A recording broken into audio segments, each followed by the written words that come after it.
Oke, saya buka dulu. Assalamualaikum warahmatullahi wabarakatuh. Selamat sore, kawan-kawan, teman-teman, bapak-bapak, ibu guru seluruh Indonesia yang bergabung dalam acara belajar bareng di hari Selasa ya. Kita udah pertemuan kita yang kelima. Tadi dapat kabar bahwa ternyata untuk tesnya itu sekitar tanggal 16 ya. 16 sampai tanggal 30 Maret. Nah, karena ini seperti sudah di depan mata, maka mau tidak mau kita harus segera untuk bangkit ya.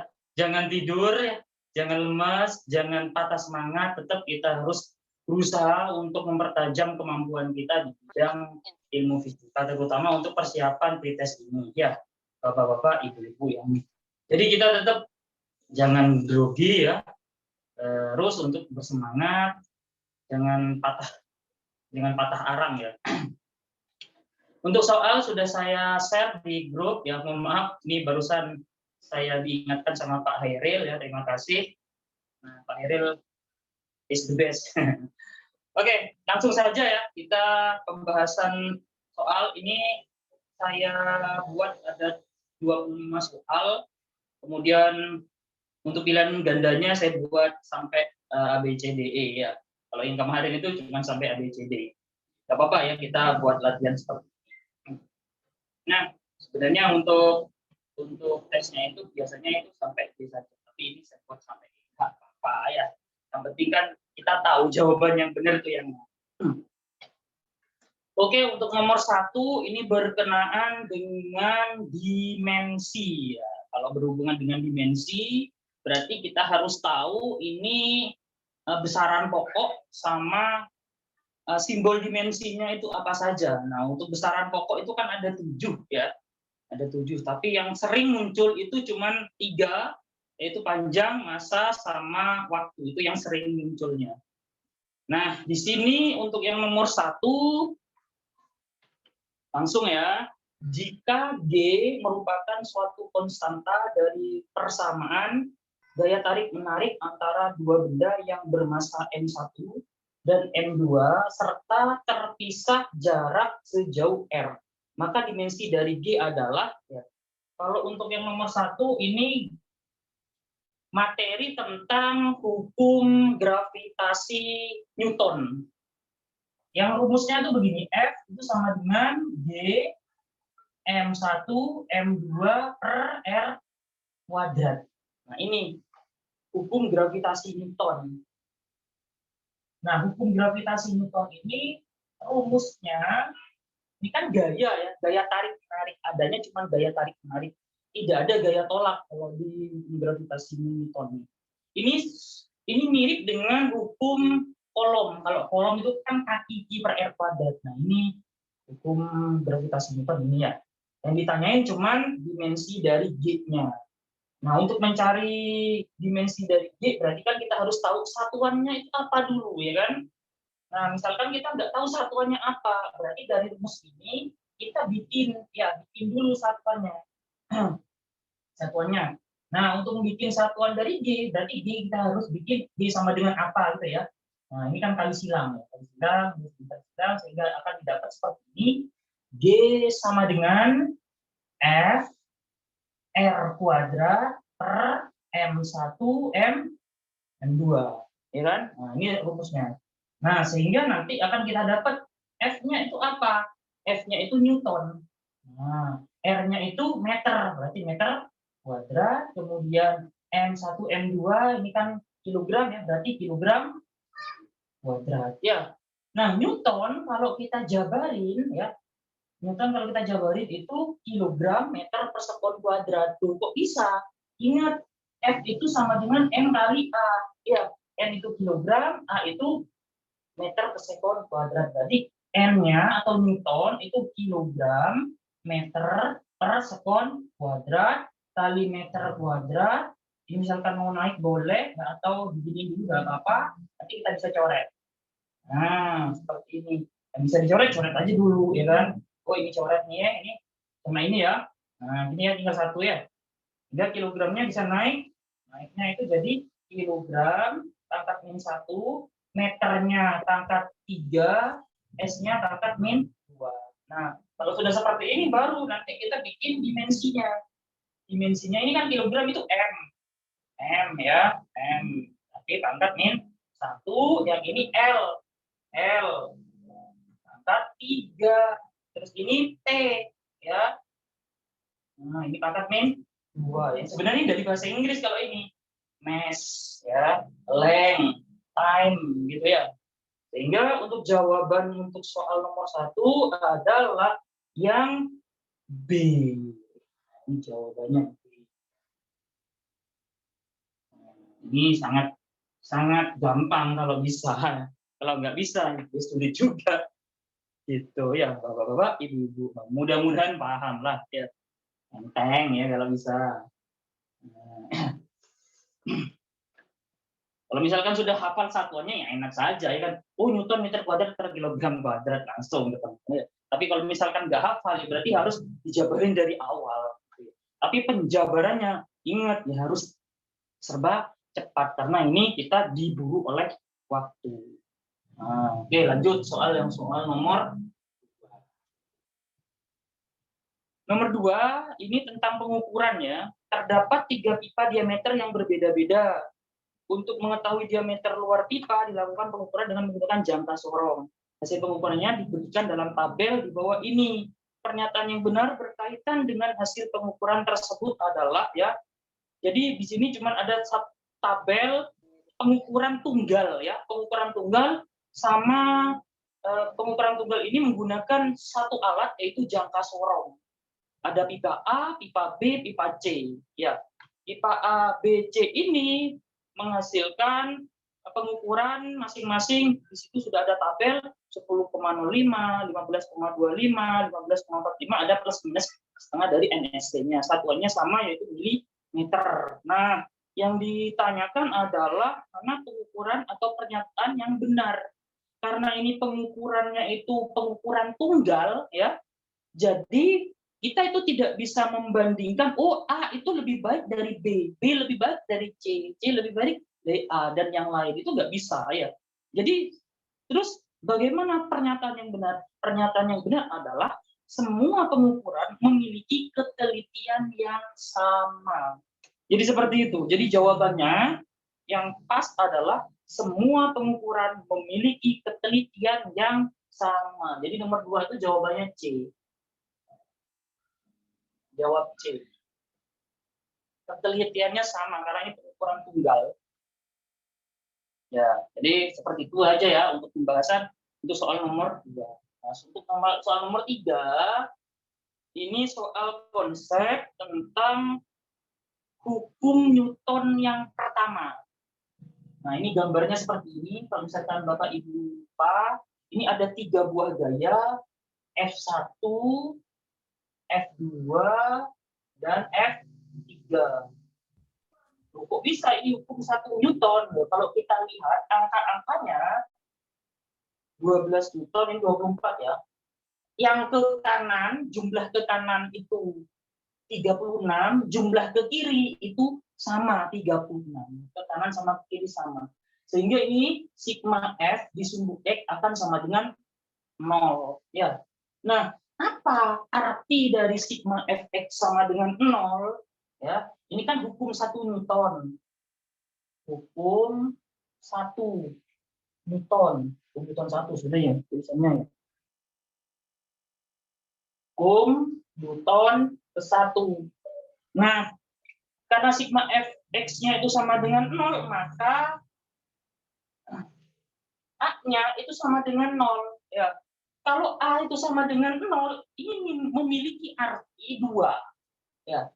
Dia itu diam atau dia itu bergerak. Loh, bisa ya? Ini dua kata tapi berlawanan. Nah, diamnya itu karena 0. Ya, A-nya 0. Terus bergeraknya itu karena 0 juga enggak ya. Karena bergerak tapi bergerak dengan kecepatan yang tetap. Ya. Jadi diam atau dia itu bergerak tapi dengan kecepatan yang tetap. Itu maksudnya untuk hukum 1 Newton, ya, Newton ke-1, ya. Nah, kalau dibuat bahasa anak gaul, anak zaman sekarang, ya, ini namanya kelembaman, ya. Kelembaman itu sama dengan kemageran kita, ya. Kalau kita udah diem, males untuk bergerak. Kalau kita udah bergerak, males untuk diam. Mager namanya, ya. Jadi jawabannya, lihat, untuk pernyataan 1, percepatan benda 0, betul, ya. Kemudian yang pernyataan kedua, benda bergerak lurus beraturan. Nah, lurus beraturan, GLB, benar nggak? Kecepatan tetap, betul. Nomor 3, benda dalam keadaan 0, benda dalam keadaan diam berarti dia diamnya itu V-nya itu 0, ya, diam, ya kan? Berarti maksudnya benar. Terus yang nomor 4, benda akan bergerak jika berat benda lebih kecil dari gaya tariknya. Enggak, yang ini, ya. Jadi jawabannya yang benar adalah 1, 2, dan 3 saja. Sehingga jawaban atau pilihannya itu D. Itu untuk yang soal nomor 3. Rasa-rasanya tidak perlu dibahas terlalu panjang, karena ini konsep, tapi seperti ini maksudnya untuk soal nomor 3, ya, ini hukum 1 Newton. Terus yang nomor 4. Sebuah batu dilempar. Nah, ini soal nomor 4, ini kalau kita tidak jeli membacanya, kita bisa bingung jawabannya itu apa. Nomor 4, sebuah batu dilempar vertikal ke atas dari permukaan tanah. Manakah pernyataan yang benar, ya? Dilempar ke atas, mana pernyataan yang benar? Cuma gitu aja. Yang A, percepatan gravitasi berubah arah ketika benda jatuh. Percepatan gravitasi itu kemana arahnya? Kan selalu ke bawah. Ya. G itu kan selalu ke bawah ke sana. Tidak akan terpengaruh oleh kecepatan benda atau arah benda, tidak. Jadi selalu ke bawah percepatan gravitasi. Berarti di situ ngomongin percepatan gravitasi berubah, ya berarti ya salah, ya. Yang B, waktu tempuh hingga mencapai titik maksimum tidak bergantung sama percepatan gravitasi. Ini bergantung. Kenapa? Karena nilai dari T itu sama dengan, ini kalau GLBB, ya. GLBB itu dipengaruhi, T-nya itu sama dengan V per G. Nah, ini dari GLBB.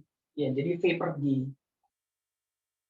Berarti dipengaruhi oleh gravitasi. Di situ ngomongnya tidak bergantung. Berarti salah. Yang C.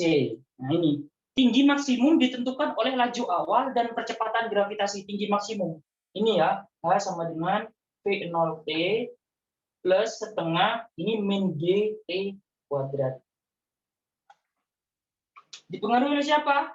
Kecepatan awal sama percepatan gravitasi. Betul nggak? Betul, ya kan? Yuk kita cek yang D. Ini kayaknya yang D itu kecepatan benda pada saat tiba di tanah sama dengan kecepatan awal. Ini hati-hati. Ini ngomongin kecepatan, bukan kelajuan, ya.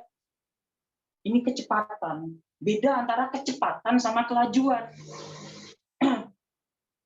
Kalau pas waktu dilempar, ya kan, kan arahnya ke atas. Ya. Memang secara mutlak, nilai mutlaknya itu pas waktu ke atas, baru ke atas, habis itu nanti balik lagi ke bawah, nilai mutlaknya itu sama. Tapi secara fisiknya itu beda antara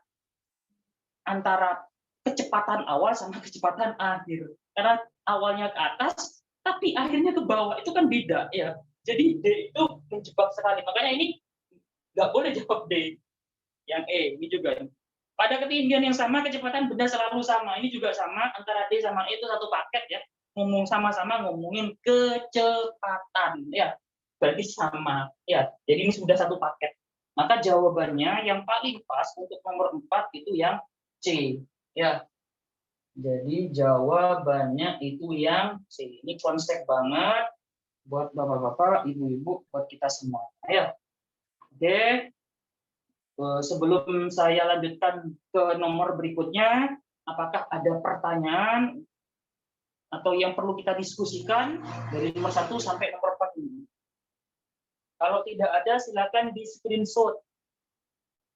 Monggo, di screenshot dulu.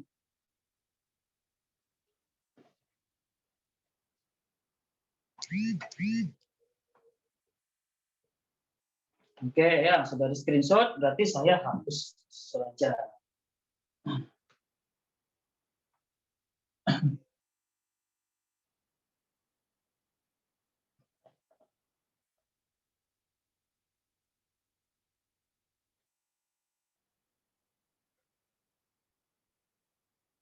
Kalau misalkan ada pertanyaan, silakan bersuara saja ya, biar nanti kita diskusi berjalan lah ya. Untuk yang soal nomor 5, ini masih tentang GLBB. Sebuah mobil balap direm dengan perlambatan konstan dari kelajuan 25 meter per sekon menjadi 15 meter per sekon dalam jarak 40 meter. Jarak total dalam meter yang telah ditempuh oleh mobil tersebut sampai berhenti ya. Jadi mula-mula dia 25, kemudian menjadi 15 meter per sekon, ternyata jaraknya itu sudah 40 meter.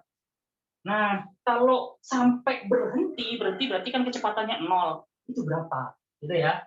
Jadi ini kalau kita bagi jadi 2 tahap. Yang pertama, dia memiliki, saya buat kotak saja ya biar enak ya penggambarannya ya. Jadi seperti ini. Ini 25 meter per sekon, yang ini 15 meter per sekon, yang ini 0 meter per sekon. Nah, segini itu 40.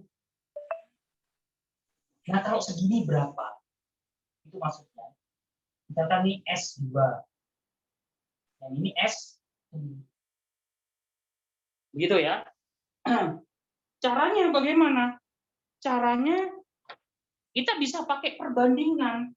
Apakah perbandingan biasa? Tidak, ini perbandingan luar biasa.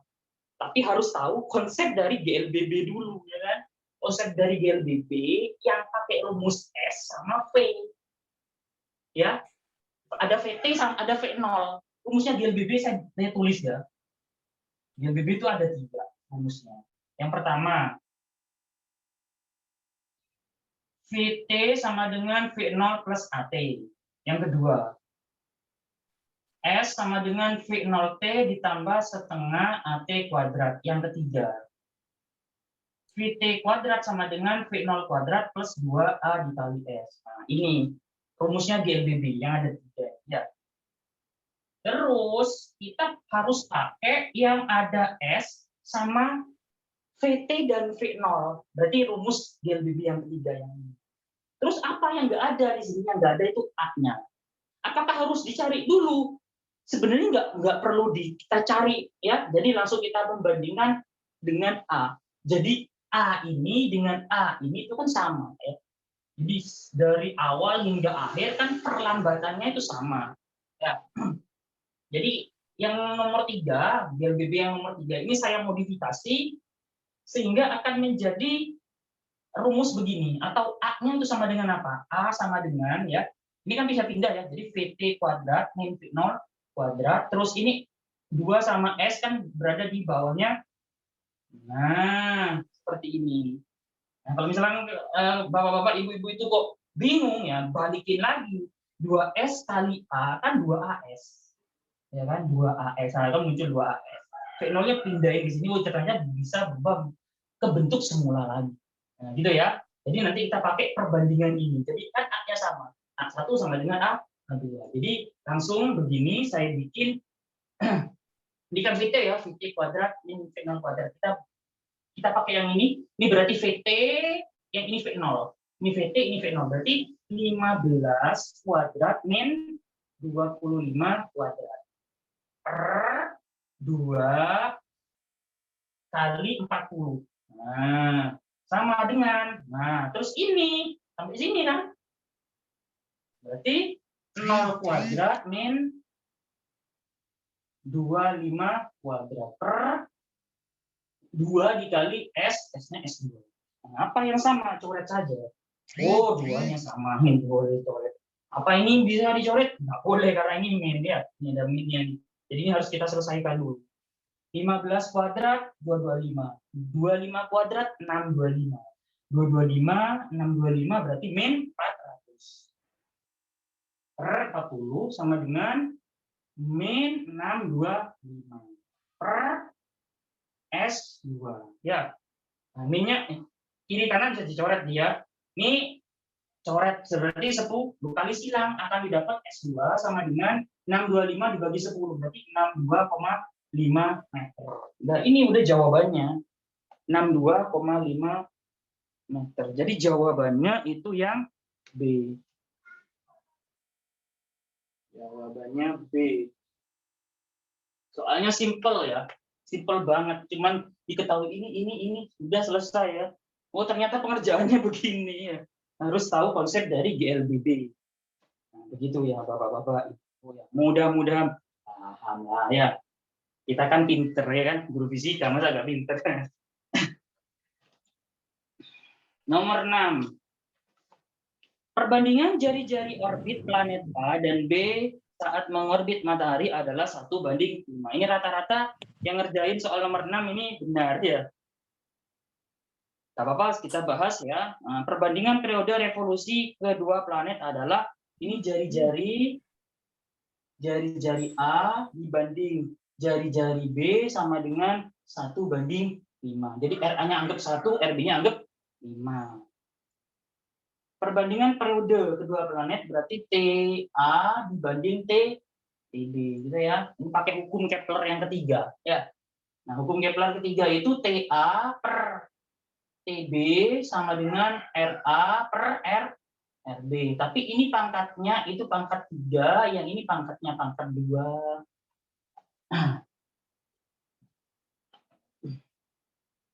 Sehingga TA dibanding TB itu sama dengan RA-nya kan berarti kan 1 ya per 5. Nah, ini pangkat 3. Terus ini kuadratnya hilang sehingga di sini jadi A. Kan gitu ya. Nah, 1 dipangkatin 3, 5 dipangkatin 3, 125 ya kan. Sehingga ini 1 per 125 diaukarin ya. Berarti ini 1 per 5 akar 5 ya kan. Nah, 5 akar 5. Jadi 1/5 akar 5. Rata-rata benar ini bapak-bapak, ibu-ibu yang ngerjain ya, langsung saja wes. Kalau saya terlalu dipanjang-panjangin. Jadi jawabannya itu yang E. Lanjut kita ke soal nomor 7.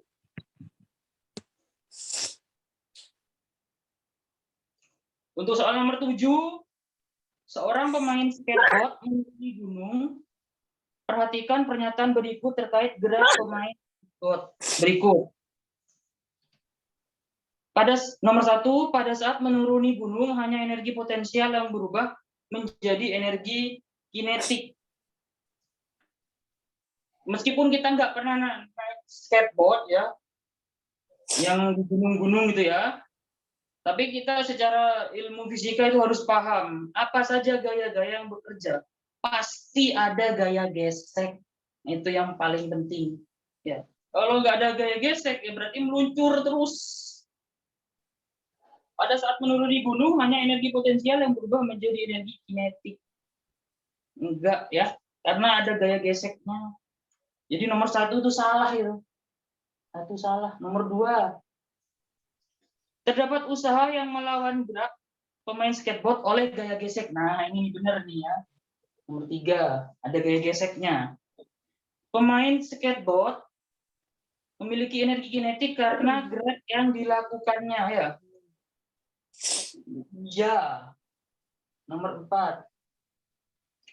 Semakin cepat gerak pemain skateboard, semakin kecil energi kinetiknya. Tidak, ya kan? Masa energi kinetik itu? Kalau kan energi kinetik setengah mv kuadrat. Kalau v-nya kecil ya, kalau v-nya besar ya berarti kayaknya juga besar. Salah. Nomor 5. Total usaha yang dilakukan pemain skateboard merupakan perubahan energi potensial dan gaya gesek menjadi energi betul. Ini betul ya, nggak perlu dijabarin lah. Jadi jawabannya 235. 235 itu jawabannya adalah yang B. Nah, nggak terlalu susah. Nomor 7. Nah, ini nomor 8 nih ya. Nomor 8 ini tentang input dan momentum. Nah, ada momentum ya. Ada hukum kekalahan momentum. Seorang nelayan naik perahu dengan kecepatan 4 meter per sekon. Nelayan ngapain? Dia nyari ikan, ya kan? Masa nyari berlian. Diketahui massa orang tersebut 60 kg dan massa perahu cuma 80 kg. Tiba-tiba orang tersebut melompat ke dalam air. Yang nggak tahu itu mau ngapain ya. Mungkin mau nyari sesuatu. Dengan kecepatan 2 meter per sekon berlawanan arah. Pada saat orang tersebut melompat, kecepatan perahu berubah menjadi, nah ini harus tahu ya, awal muasal. Asal muasalnya mereka, maksudnya mereka itu orang sama perahu itu kan nyatu. Nah gini ya, ini gerakannya misalkan ke kanan gitu ya.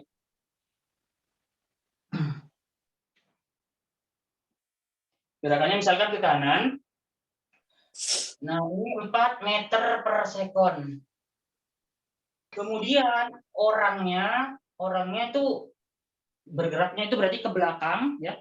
Maksudnya ke kiri ya, ke kiri dengan kecepatan yaitu berapa itu? 2 meter per sekon. Yang ditanyain kecepatan itu. Nah, ini kecepatannya kan ada 3 nanti ya. Ada kecepatan mereka berdua, itu berarti kita simbolkan V aksen saja. Maaf, V saja ya. Terus ini untuk yang orang VO aksen. VO aksen ya. Terus yang ditanyain adalah VP, perahu. V-nya perahu, VP, tapi aksen. Nah, ya. Pakai hukum kekalahan momentum.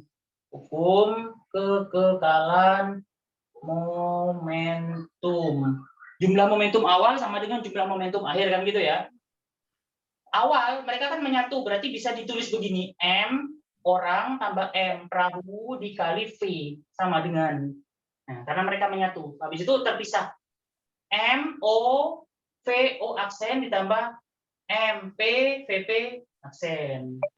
MO-nya di sini di soal maksudnya ya. MO-nya itu 60 Alah, maaf. Terus MP-nya 80 di kilogram ya. Langsung ini berarti 60 tambah 80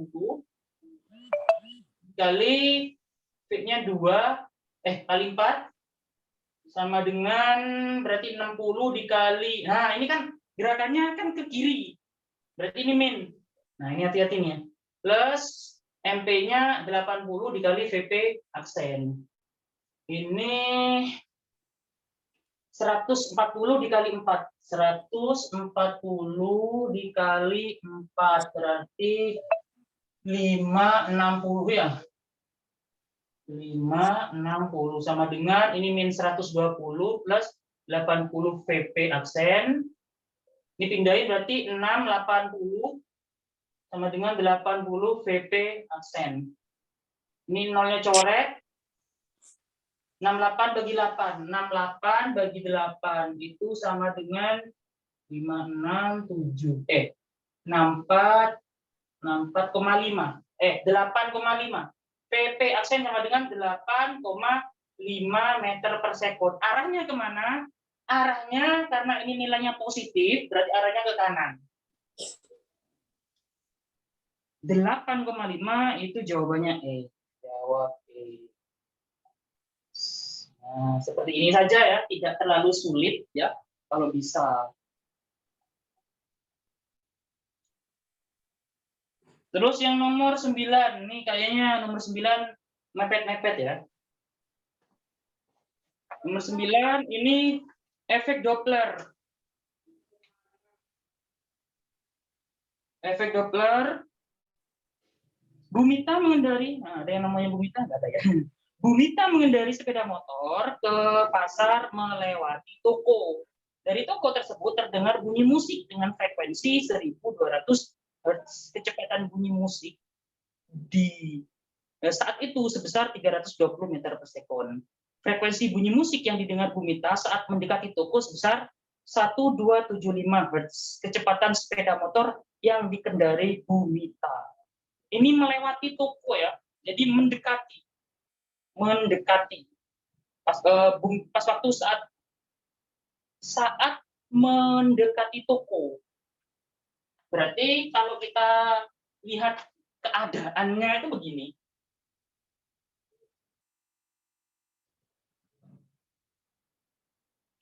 Ini Bumita naik motor. Nah, ini gimana sih gambar motor ya? Ini inilah ya Bumita. Gini ya gaya. Nah, ini kakinya taruh di situ ya. Nah, ke sono. Habis itu ini toko ya, toko. TOKO toko.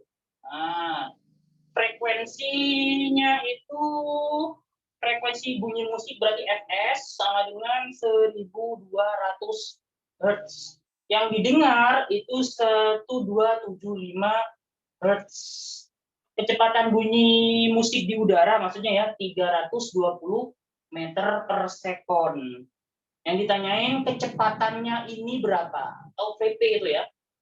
Karena tokonya itu sebagai sumber bunyi atau sumber suaranya, dan di mana tokonya itu diem ya kan, nggak ada toko yang bergerak, horor ya kan, nggak akan beli di situ.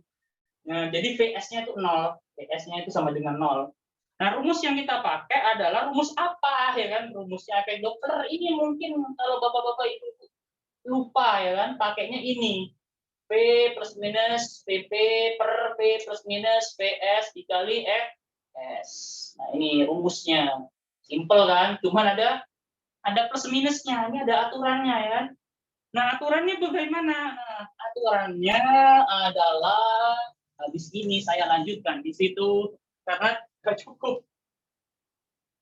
Silakan Bapak-bapak, Ibu-ibu yang mau screenshot dulu ya. Habis ini saya lanjutkan untuk yang soal nomor 9. Silakan screenshot dulu ya.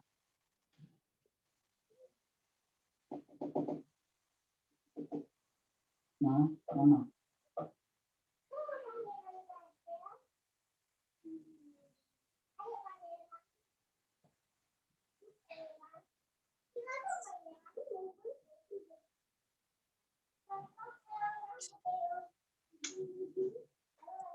Silakan kalau ada yang mau ditanyakan atau kita perlu diskusikan yang bagian mana.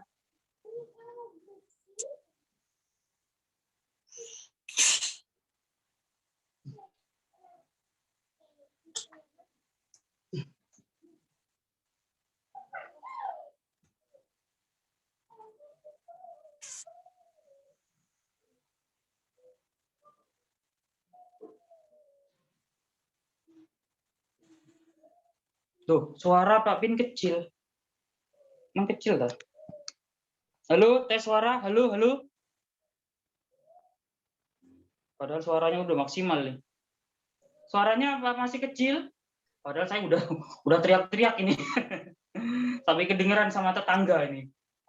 Kita lagi ribut. Ini mau dikasih. Enak.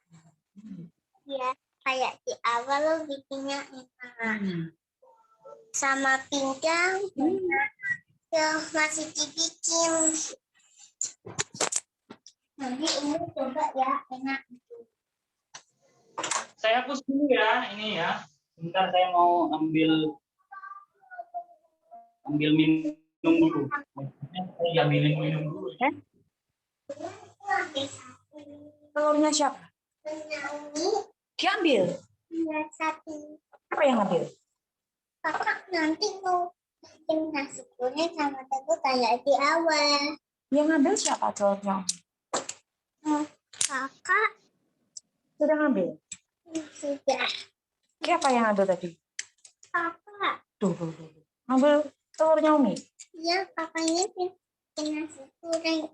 Siapa yang suruh ngambil? Kakak ini bikin nasi gorengnya sama telur enak. Telurnya siapa? Loh.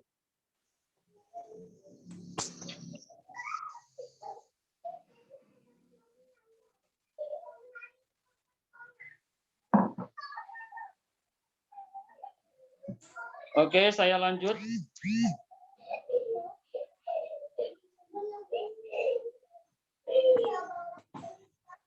Saya lanjut ya. Ini untuk soal nomor 9 ya. Ini saya pertegas kembali bahwa untuk menentukan nilai dari plus minus itu caranya itu seperti ini. Katakanlah ini P itu pendengar, S itu sumber ya. Saya biasanya buat seperti ini. Nah, kalau ke kanan positif. Gini ya. Kalau kiri negatif. Cuman posisinya itu harus pas seperti ini. Ke kanan positif, ke kiri negatif. Maksudnya apa ini? P mendekati pendengar. Ya, pendengar mendekati sumber. Nilainya positif. Sumber mendekati pendengar, nilainya negatif. Sumber menjauhi pendengar, nilainya positif. Pendengar menjauhi sumber, berarti nilainya negatif. Kalau misalkan bingung ya, apa bingung gitu ya penjelasannya ya. Kalau misalkan bingung, biasanya ya ini saya tuh pakai namanya orang. Namanya artis biasanya. Siapa? Lebih tepatnya Parto, tahu ya? Parto ya. Parto di Opera Van Java gitu ya. Kalau S-nya itu saya ganti namanya orang juga, ini artis ya, Syahrini ya kan. Syahrini. Misalkan gini, ini ngomongin normal dan enggak normalnya orang ya. Kalau Parto ngejar Syahrini ya kan. Parto ngejar Syahrini. Normal ya. Positif. Coba kalau si Syahrini-nya ngejar Parto, enggak normal, negatif. Ya kan? Parto nggak mau sama Syahrini, oh berarti negatif. Syahrini nggak mau ya berarti ya positif, gitu ya. Jadi tadi posisinya pendengar mendekati sumber, ya. Pendengar mendekati sumber berarti nilainya positif. Tadi tak tulis lagi ya, FP sama dengan V plus minus PP per V plus minus VS dikali FS. Nah, rumus ini menurut soal nomor 9 berarti akan menjadi FP sama dengan V plus VP karena si Parto ngejar Syahrini ya, berarti nilainya positif. Kemudian Syahrini-nya diem saja berarti ada kecepatannya ya, dikali Fs gitu ya. FP-nya tadi nilainya 1275. 1275 sama dengan V-nya 320, PP-nya yang ditanya, V-nya 320, Fs-nya itu 1200. 1200. Kalau bisa dicoret, mending dicoret aja biar angkanya nggak terlalu besar. Ini kan bisa dicoret ya, dibagi 40. Ya, bagi 40 berarti 8, bagi 40 berarti 30 ya. Udah segitu aja guys ya. Berarti bisa dibagi 2 ya. Bagi 2 ini 4, bagi 2 15. Kita bagi 2 nih, 4 ini 15 ya. Berarti 4 dikali 1275. 4 dikali 1275. 1275 dikali 4 berarti 10 22 30. Berarti 8 11 1 5 51 5100 00 dibagi dengan 15. Berarti 45, berarti 3, 60. Berarti 40. Ini 1275 dibagi 15 itu 1275 kali 4 itu 5100 bagi 15 berarti ini 340 sama dengan 320 ditambah VP sehingga VP sama dengan 340 dikurangi 320 sama dengan 20 meter per sekon. 20 meter per sekon jawabannya itu yang jawab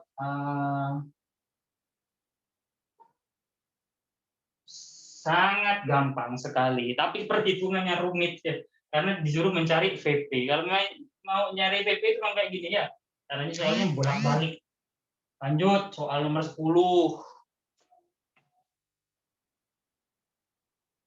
Sebuah tongkat kayu panjangnya L dan luas penampangnya A terapung tegak di air. Massa jenis tongkat ρ1 serta massa jenis air laut ρ2.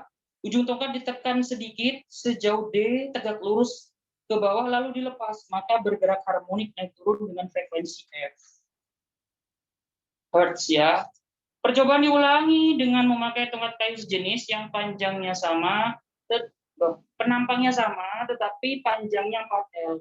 Maka frekuensi gerak harmonik tongkat yang diperoleh adalah, ya, ini agak rumit ya sebenarnya untuk soal nomor 10 ya. Ini saya nemu kayaknya ini soal tahun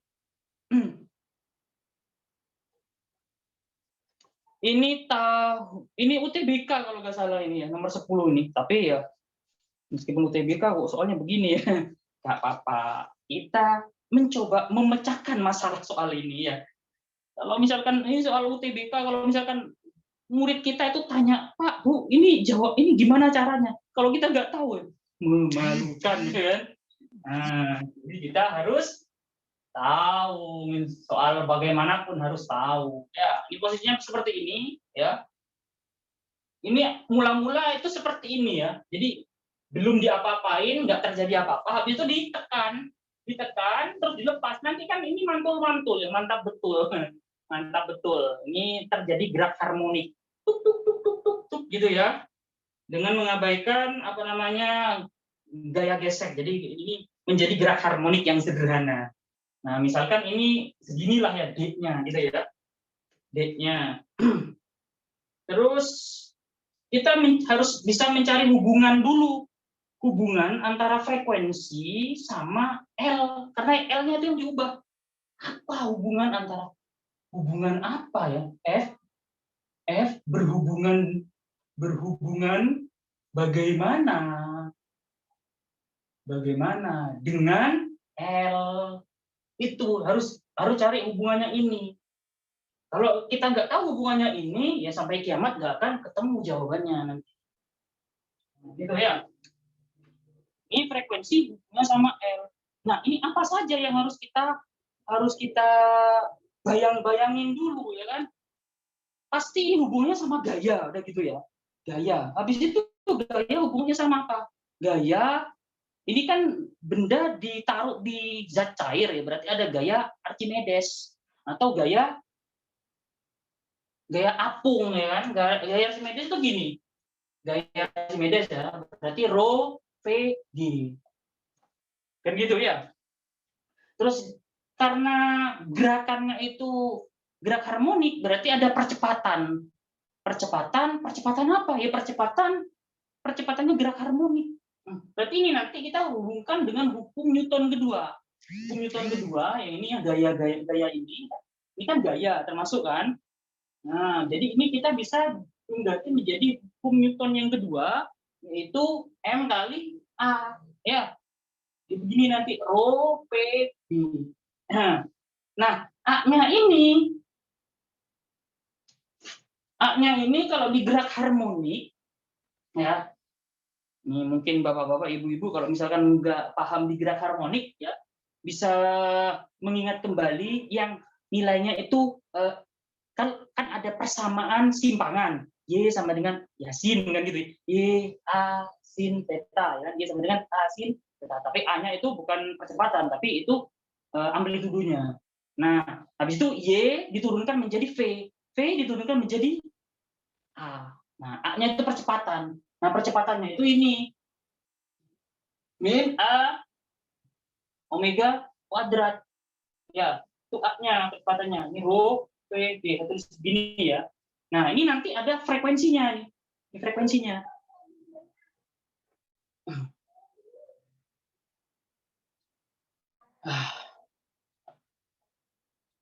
Berarti terus untuk apa namanya supaya ada hubungannya sama L ya. Rumusnya V itu kan bisa kita tulis A kali L ya. Jadi M min A omega kuadrat, ini rho-nya zat cair ya. Ini rho-nya zat cair. Ini saya tulis rho C aja ya. Ini rho C ini. Nah, kita fokusnya ke situ ya. Ya. Ini rho C ya. Ini nggak usah diapa-apain nih. V-nya itu A dikali, nah ini hati-hati nih. Kalau A-nya yang ini tuh amplitudo, ya. Kalau ini amplitudo, kalau ini A-nya itu luas penampang. Nah, saya tulis A kecil aja ya. A kecil aja dikali D. D gitu ya. Ini berarti supaya muncul frekuensi berarti ini min A, ini 2 pi F. Nah, ini rho C A D G ya. Nah, ini L-nya kok nggak muncul-muncul nih L-nya. L-nya ini mungkin L-nya. Oh.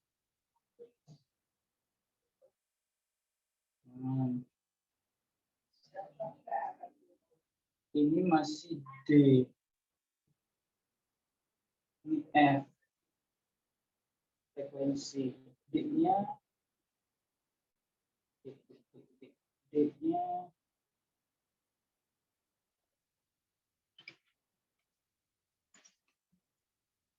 ya, frekuensi. Pak Pin, Nah, ada yang salah nggak ini? yang D itu bukan masuk L ya? Ini. Soalnya kan gini. Ini kan kita tekan, ya kan? Tekan segini. Segini. Ini tuh D-nya, itu maksudnya itu.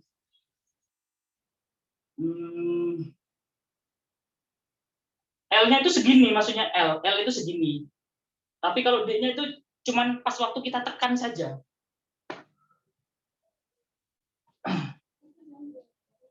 Seret. Dulu ya, bentar, minum dulu. Kok lupa ini.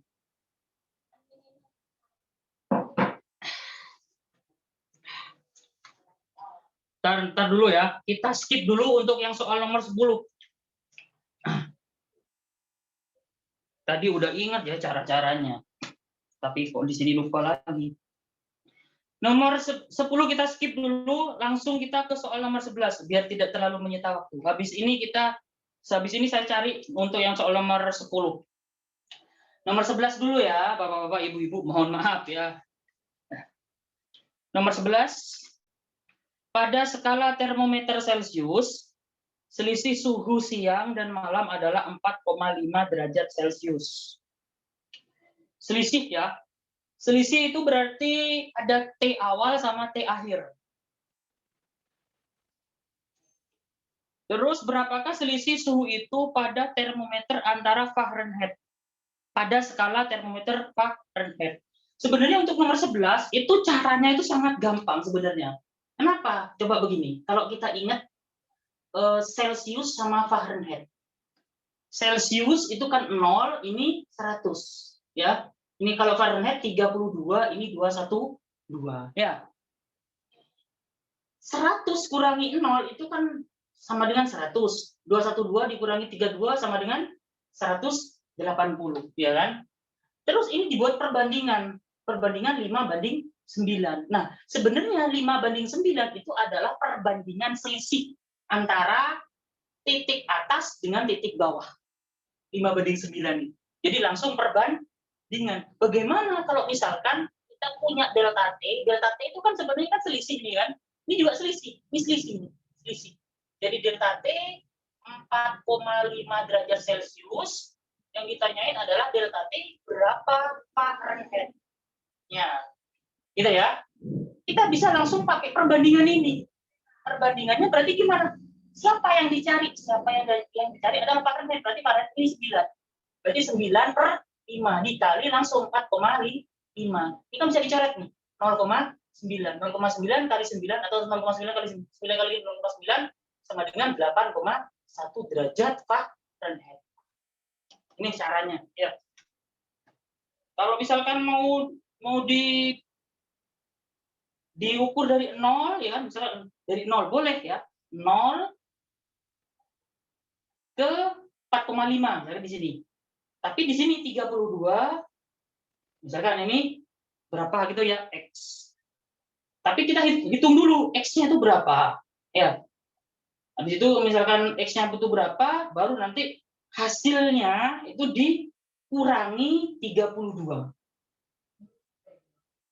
lebih ribet nyarinya. Mending pakai cara begini aja. Nah, karena ini sudah ngomongin selisih. 100 kurangi 0, 212 kurangi 32, ini udah selisih. Udah dapat perbandingan selisih namanya ini ya. Sehingga untuk soal nomor 11 caranya begini lebih cepat. Terus yang nomor, bentar dulu, ini jawabannya apa ini? Jawabannya D ya. Jawab D. Terus yang nomor 12. 12. Nah, ini tentang konsep aja ya. Soal konsep itu banyak yang salah dari jawabannya ya. Udah saya lihat bahwa ternyata banyak yang salah ya. Nah, seberkas sinar merambat melewati 3 medium yang indeks biasnya masing-masing N1, N2 sama N3. Jika lambda menyatakan panjang gelombang, V menyatakan laju gelombang, maka nah ini hubungan antara indeks bias sama ya urutan indeks biasnya sama kecepatannya. Nah, kalau saya gambarkan seperti ini ada 3 medium N1, N2, N3. Nah, ini agak begini ya. Seret. Terus ini begini.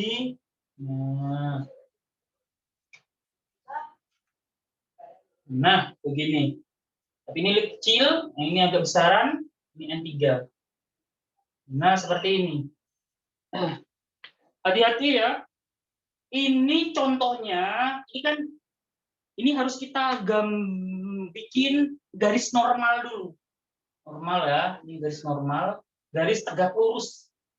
Ini garis normalnya. Ini sudut datang, ini sudut bias. Sudut datang sama sudut bias lebih kecil dari sudut biasnya. Berarti ini mendekati normal. Garisnya ini ya mendekati normal. Kalau mendekati normal, berarti ini lebih rapat.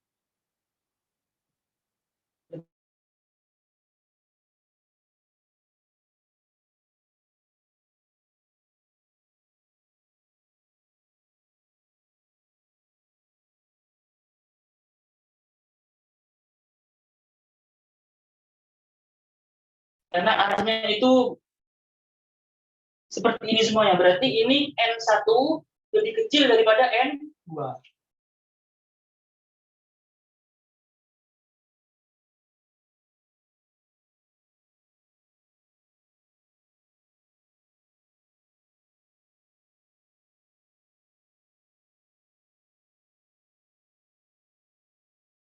Besar daripada N3.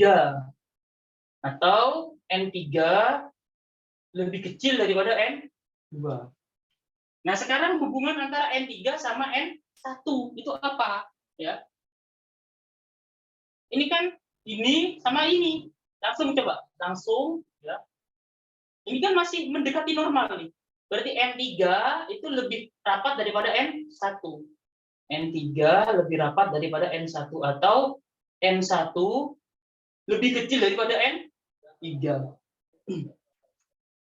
N1 lebih kecil daripada N2, N1 masih lebih kecil daripada N3. Berarti kalau kita jabar, kalau kita urutkan itu begini. N3 itu ada di tengah-tengah ya. Jadi N1 lebih kecil daripada N3, lebih kecil daripada N2. N2 yang paling rapat. Nah, yang ini ya. Terus bagaimana untuk kecepatan? Nah, kecepatan gelombangnya, frekuensi itu sama dengan V per lambda. Ya.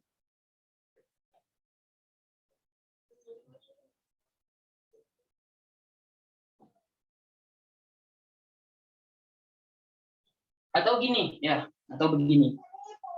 Begini aja wes ya. Kita pakai logika. Logikanya gini. Kita berlari di air dengan kita berlari di udara, maksudnya itu di darat ya. Di darat itu lebih kencang mana? Kan lebih kencang di darat ya, yang ada udaranya. Udara sama air itu lebih terasa berat di air. Jadi kalau rapat kecepatannya kecil, kalau renggang kecepatannya besar. Ya, berarti ini tinggal dibalik saja untuk kecepatan. Berarti V-nya itu ini dulu ya kan, V2 kurang dari V3 kurang dari V1.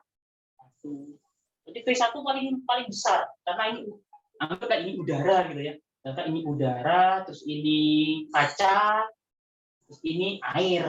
Jadi seperti itu ya. Jadi jawabannya adalah yang D. Jawab D.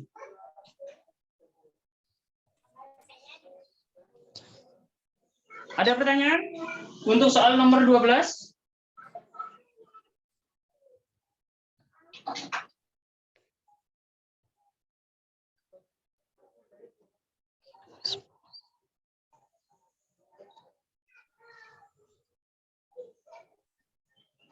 Kalau tidak ada pertanyaan, silakan di screenshot dulu ya.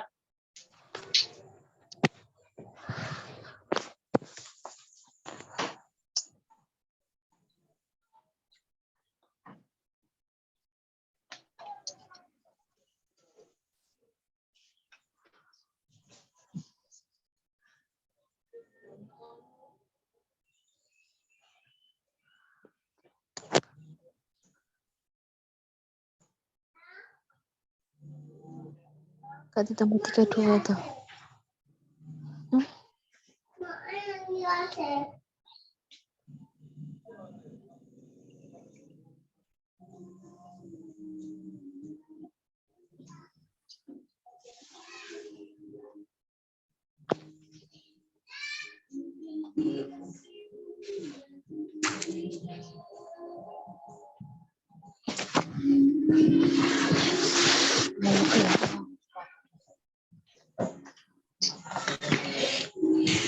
Sorry, Andot.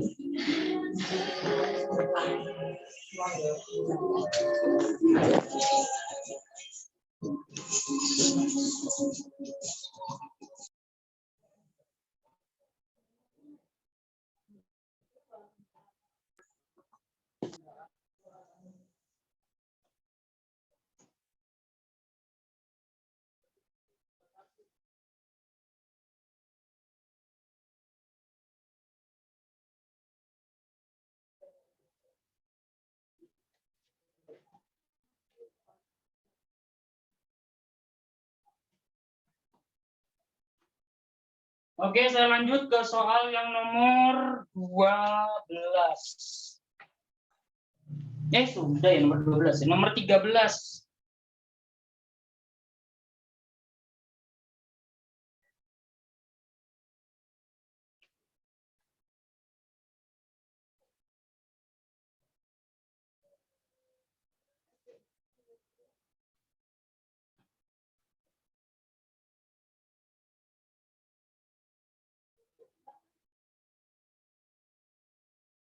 Nomor 13.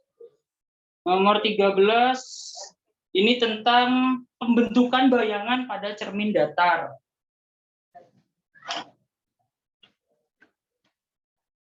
Ini jarang muncul, tapi saya munculin aja ya. Dua buah cermin datar dapat membentuk bayangan lebih dari satu tergantung besarnya sudut apit kedua cermin. Mula-mula bayangan yang terbentuk adalah 11 buah. Lalu sudut apitnya diubah sehingga menjadi 3 buah bayangan. Maka besarnya perubahan sudut apit dari cermin tersebut adalah ya. Cermin datar itu kalau mau buat bayangan lebih dari satu harus dibikin begini. Misalkan ini dikasih benda gitu ya, nanti akan terbentuk bayangan lebih dari satu. Ini misalkan sudut apitnya misalkan alfa atau jumlah bayangan itu cara ngitungnya 360 derajat per alfa dikurang 1. Nah, ini pakai ini ya, nanti kita. Nah, pertama atau mula-mula N2 jumlah 1 sama dengan 11. Jumlah 2 sama dengan 3. Berapa sudutnya? Mula-mula sudutnya berapa? Kita hitung dulu. Berarti 11 sama dengan 360 per alfa min 1 pindahin, berarti 12 sama dengan 360 per alfa ya, alfanya sama dengan 30 ya. 30 derajat. Ini untuk yang alfa 1 mula-mula. Nah, untuk yang alfa 2-nya berarti 3 sama dengan 360 per alfa min alfa 1 min alfa 2. Pindahin menjadi 4 sama dengan 360 per alfa 2. Sehingga alfa 2-nya sama dengan 360 bagi 4 berarti 90. Nah, sehingga untuk delta alfanya sama dengan 90 dikurangi 30 sama dengan 60 derajat. Nih, ya. Loh, rumusnya itu begitu ya, emang begini ya. Nah, yang dicari itu perubahan sudut apit. Jadi ini yang ditanya. Perubahan dari 30 menjadi 90 berarti nambahnya 60 ya.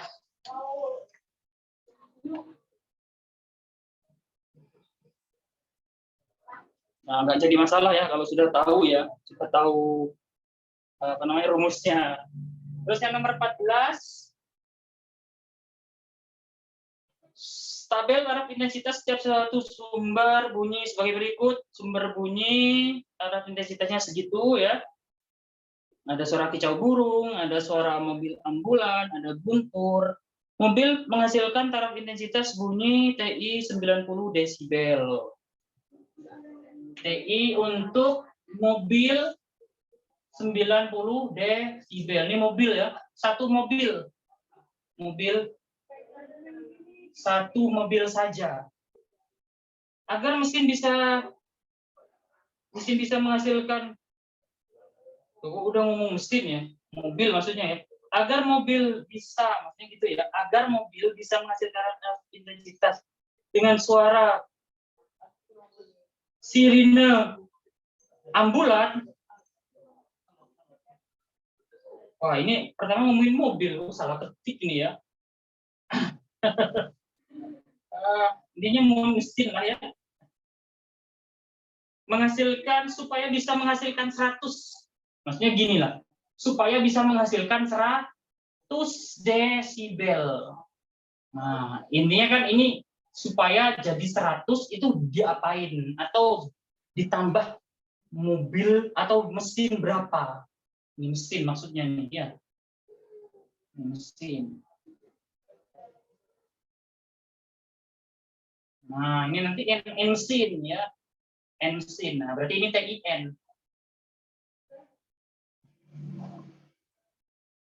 Rumusnya TI langsung saja ya. Kalau TIN itu sama dengan TI ditambah 10 log N. Ini langsung saja nih ya. Nah, ini kalau loh kok bisa dapat rumus dari mana ya kan? Ini panjang ceritanya.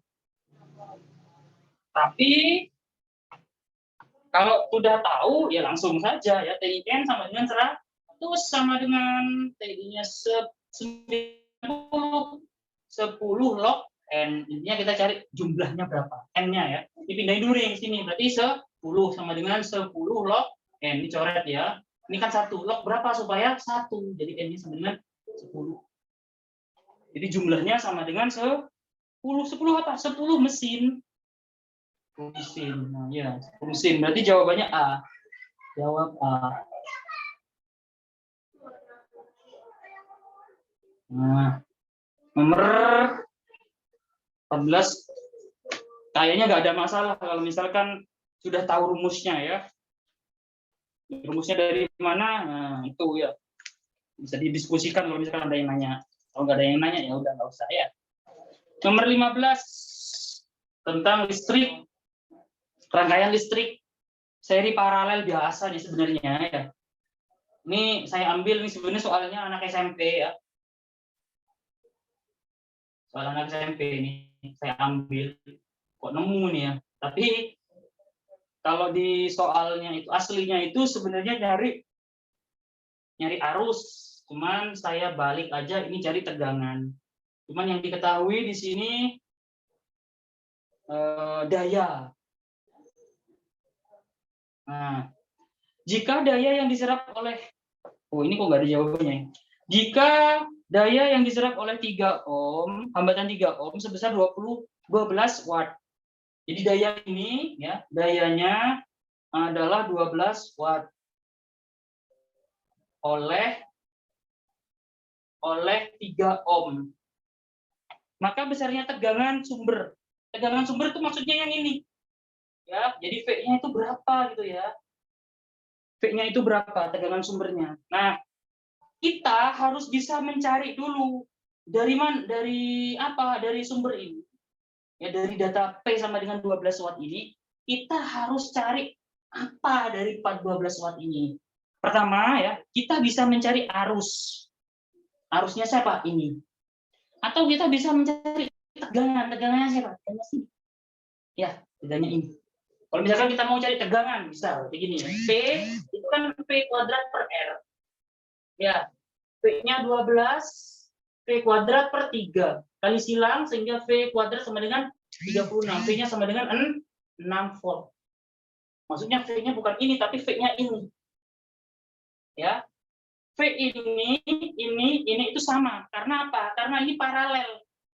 Tegangan paralel ya, rangkaian paralel itu tegangannya sama. Jadi tegangan ini sama, ya. Ini berarti tegangannya 6 volt. Ya kan? Ini 6 volt. Terus ini tegangannya berapa? Kalau misalkan ini tegangannya kita ketemu, berarti tinggal 6 volt ditambah sekian volt. Tapi kita belum ketemu, ya kan? Belum ketemu. Ini berapa tegangannya? Kita bisa pakai perbandingan nanti. Contoh gini, gampangannya ya. Gampangannya misalkan gini. Ini misalkan ini 2 ohm. Ini misalkan 3 ohm, ya kan? Ini misalkan ini 9 volt. Ini berapa? Bisa pakai perbandingan gini. Berarti ini misalkan X ya. Nah, X saja lah ya. X. Berarti X per 2 sama dengan 9 per 3. Gitu ya. Loh, kok bisa begini? Arusnya kan sama. Ya kan? Arusnya sama.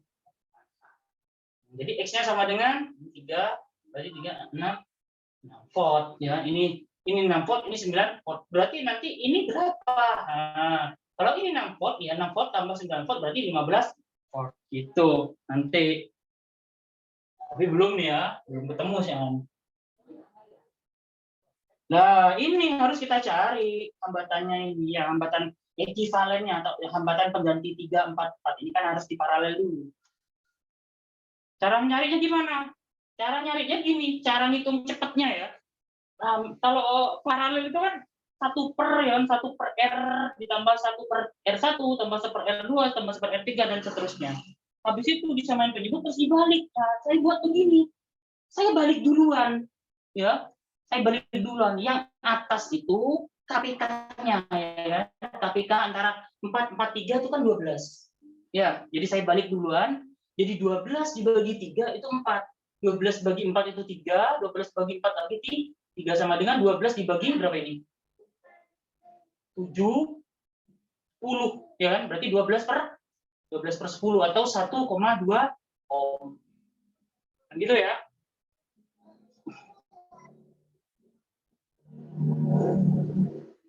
Oke. Nah, 1,2 ohm ini 1,2 ohm. Yang ini 2 ohm. 1,2 ohm tegangannya 6 volt. Ya.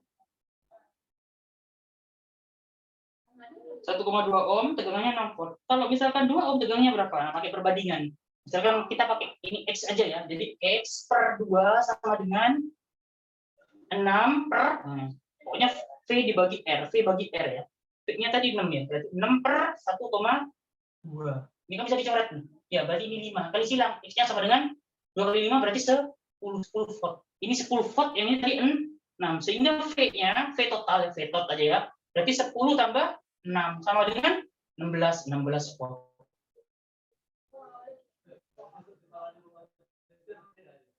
Ya, 16 volt. 16 volt berarti jawabannya yang C. Jawab C.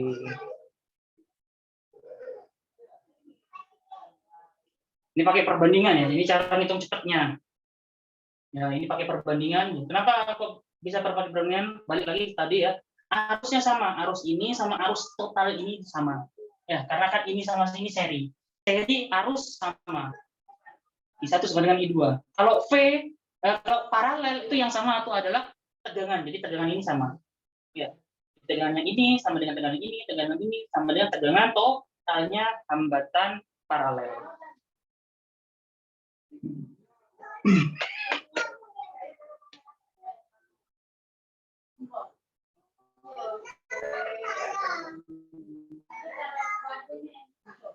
Lanjut kita ke soal nomor 17.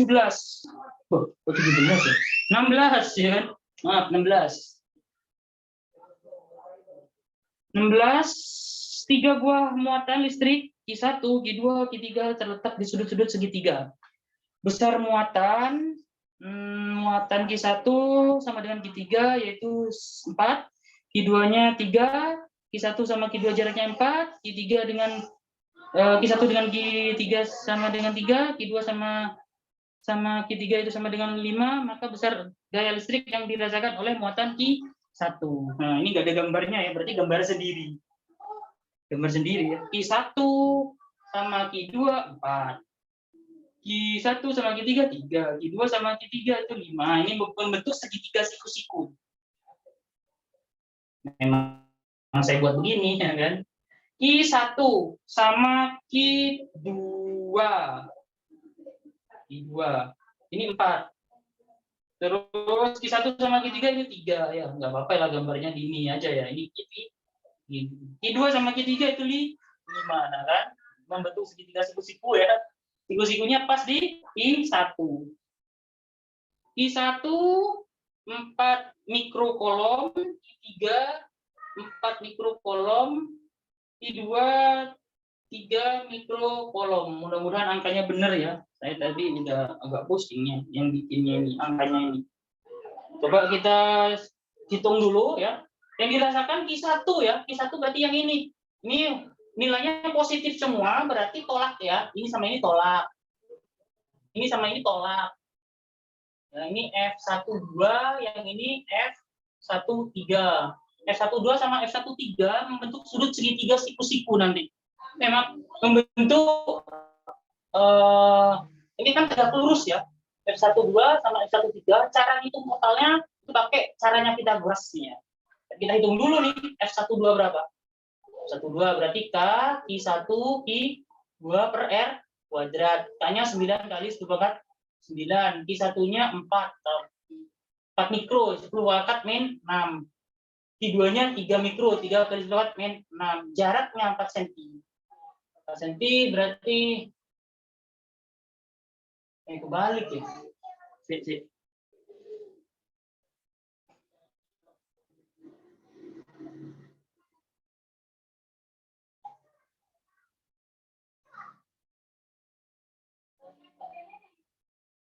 Oh iya, kebalik nih angkanya kan, beneran.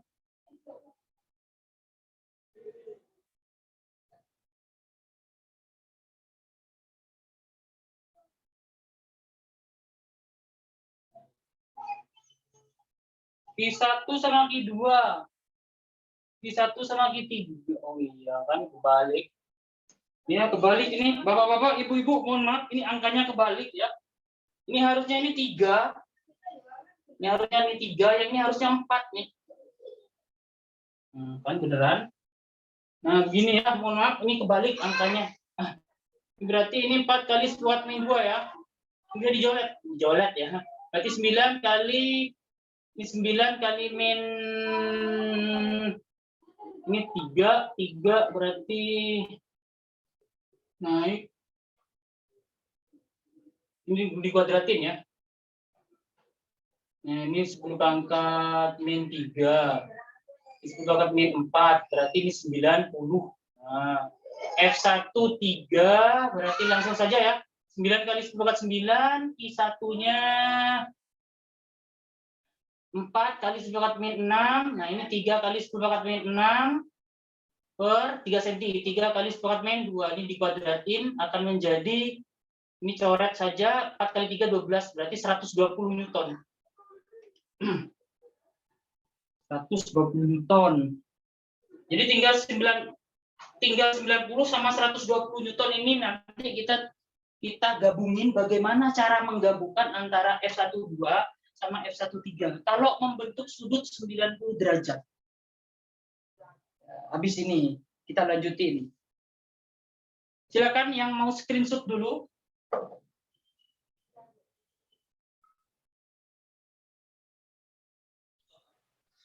Halo Pak Pin, Ya. berarti itu dari gambar Q2-nya yang di atas ya Pak? Atau Iya. tetap? Iya, Q2-nya harusnya di atas. Saya salah ketik tuh tadi. Tadi malam maksudnya ya.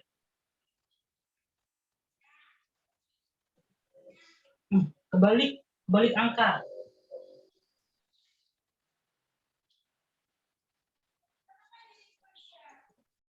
Oh, ini Q2 ya?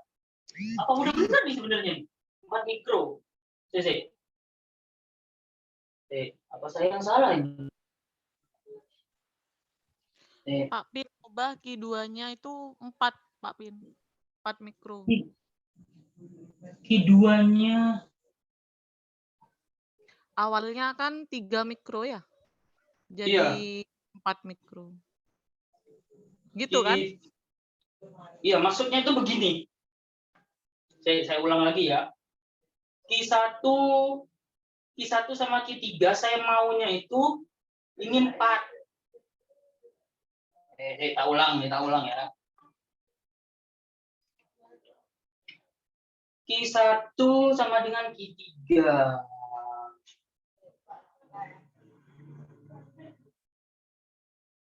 Ini Q3 ya? Q3-nya, oh iya beneran. Ya. Ini harusnya ini 3 nih. Yang ini 3. 3 mikro nih. 3 mikro. Nah, yang ini Q2.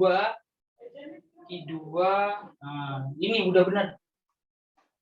Maksudnya itu begini.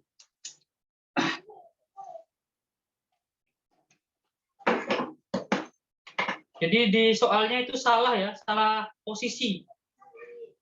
Harusnya Q1 sama dengan Q2. Yaitu 4 mikrokolom. Terus Q3-nya sama dengan 3 mikrokolom. Nah, itu cuma. Tapi meskipun salah itu ya, salah semuanya akhirnya.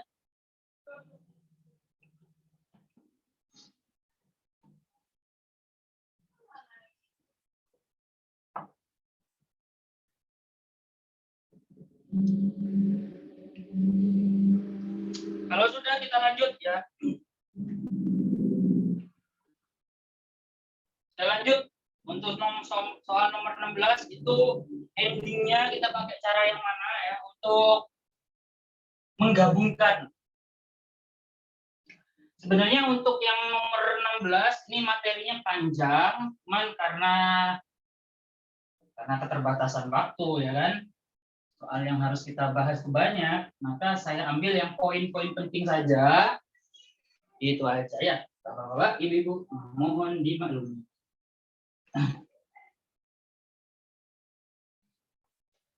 Oke. Saya lanjut. Tadi untuk F12-nya nilainya 90 ya. Terus F13-nya 120 Newton. Sedangkan ini membentuk sudut ya atau tetanya 90 derajat. Sehingga untuk resultan atau totalnya itu bisa pakai cara ini aja. F12 kuadrat tambah F13 kuadrat. Ini sama dengan 90 kuadrat tambah 120 kuadrat. Kalau kita lihat pilihan ganda, kok angkanya bagus, ya kan? Angkanya bagus. Coba caranya itu bisa dibuat begini ya. Ini kan bisa dibagi 30 ya, bagi 30, bagi 30. Bagi 30 kan 3, bagi 30 4. Ya kan? Sehingga muncul 3, 4. Bandingannya berapa? 5. Nah, 5 nanti dikali berapa? Ya kali 30. 5 kali 30 berapa? 150 Newton. Cara cepat, ya kan? Cepat. Tapi kalau misalkan mau dijabarin bisa nggak? Oh, bisa aja ya. 81 nolnya 2. 144 nolnya 2. 144 tambah 81 berarti 225 nolnya 2 ya kan? Nah, kan 225 bisa diangkarin? Oh, bisa 15 ya kan, nolnya 2. Kita dapat. Nah, begitu ya. Gambarnya saya memang buat bagus begini. Terus nomor 17. Berarti ini jawabannya yang A. Tapi ralat ya. Tadi yang gambarnya itu ya, maksudnya angkanya itu tadi. Jawab yang A, cuman ada ralat sedikit. Ralat soal. Nomor 17. Nah, waktunya tinggal sedikit lagi ya Bapak-bapak, Ibu-ibu, karena di sini dekat masjid. Jadi habis ini suara speakernya masjid itu lebih menggelegar dari suara saya ya. Mohon maaf, mohon dimaklumi ya. Jadi ketika suara masjid udah mulai berbunyi ya, nanti langsung saya tutup karena suara saya tidak bisa mengalahkan speaker masjid. Lanjut soal nomor 17, langsung saja. Sebuah kawat loop seperti pada gambar berada dalam medan magnet B yang homogen ketika diameter kawat D.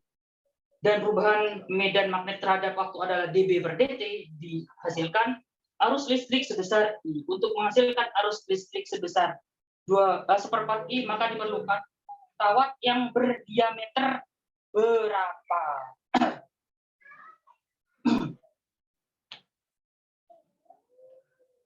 Ini diketahui B ya kan, ada kawat diameternya D, ini medan magnet. Medan magnet, yang ini diameter. Habis itu menghasilkan perubahan medan magnet. Oh, ini ada medan magnet, ada perubahannya dB per dt. Ya, ini perubahan medan magnet, perubahan B terhadap waktu. Menghasilkan arus listrik, ini arus ya, arus listrik. Habis itu ini supaya jadi 1/4 I. Nanti diperlukan kawat berdiameter berapa ya?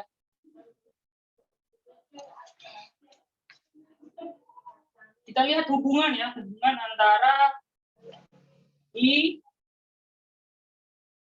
sama apa ini yang berubah ini? Diameter. Apa hubungannya? Hubungannya adalah, masih ingat ini ya, B A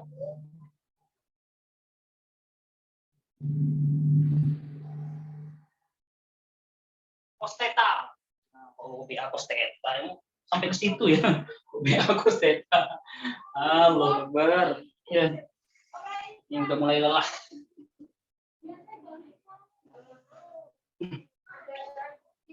Nah, ini ya sama dengan yang ini loh, yang dB per dt itu loh. Ya Allah. Yang ini kalau dijabarin kan jadinya ini B yang ada A-nya ya, yang ada ini. Nah, segini aja lah ya. Segitu aja ya. Jadi kita lihat hubungan antara ini sama ini ada ya. Ini sebanding sama A, dah gitu aja maksudnya ya. Ini sebanding sama A. Nah, terus mana I-nya? I-nya itu ada di dalam sini. I, R kan gini ya. Nah, ini Pi R kuadrat. Gitu ya. Atau ada pakai D juga gak apa-apa. Jadi D kuadrat per 4. Nah, kan gitu ya. Nah, I sebanding sama D. Nah, gini. I sebanding sama D, tapi kuadrat. Nah, I-nya itu jadi 1/4. 1/4 I. Ya kan? Nah, terus ini banding sama awal. Berarti ini D 2 kuadrat, ini D 1 kuadrat atau D kuadrat. Ini kan bisa dicoret, ya. Nah, karena ini mau mencari D2, ya. D2-nya itu sama dengan berapa D? Nah, kali silang. Jadi D2 kuadrat sama dengan D kuadrat kali 1/4 atau D2-nya sama dengan setengah D. Itu maksudnya begitu ya. Nah, rumit nih ya. Jadi jawabannya D-nya itu menjadi setengah D. Ya, intinya adalah kita mencari hubungan I dengan siapa? Apa yang diganti? Yang diganti ternyata D-nya. D-nya itu ada di dalam A. A-nya itu luas, yang luasnya lingkaran. Nah, ternyata I dapat hubungan antara I sama D. I sebanding sama D kuadrat. Nah, ini perhitungan biasanya lah ya. Kayaknya nggak terlalu sulit untuk kalau misalkan kita sudah menemukan hubungannya apakah sebanding, berbanding terbalik, kan gitu aja kalau dibuat perbandingan ya. Terus yang nomor 18. Oh iya, ini jawabannya yang D. Jawab D ini. Jawab D.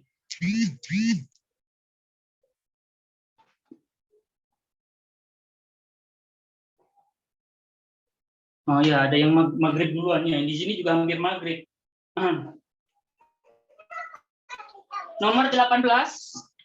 Ini gelombang elektromagnetik ya. Ini sebenarnya gampang banget ya untuk yang nomor 18. Jika sebuah pesawat terbang jauhnya 60 km dari radar, memantulkan pulsa ini, berapa lama dari pulsanya dikirim sampai diterima kembali pada layar osiloskop radar. Jadi ini pesawat ya, memberikan gelombang terus ditangkap, nah gitu maksudnya ya. Jadi ini misalkan jaraknya itu 60 km. Yang ditanyain waktunya itu berapa? Bolak-balik ya.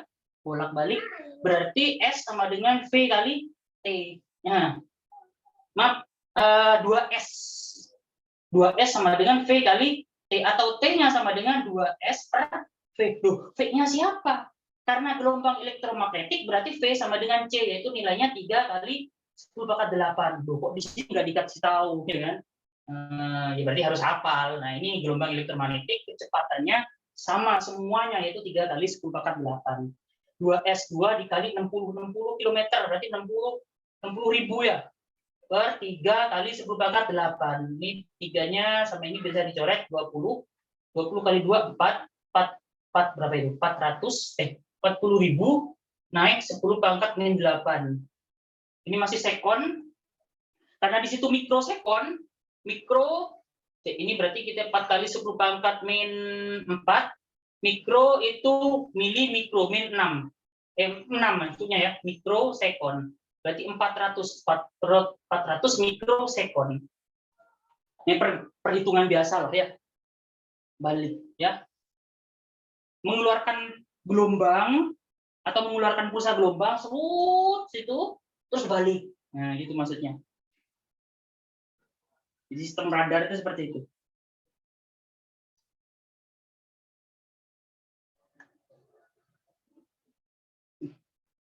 Jadi ini jawabannya untuk soal nomor 17 adalah D.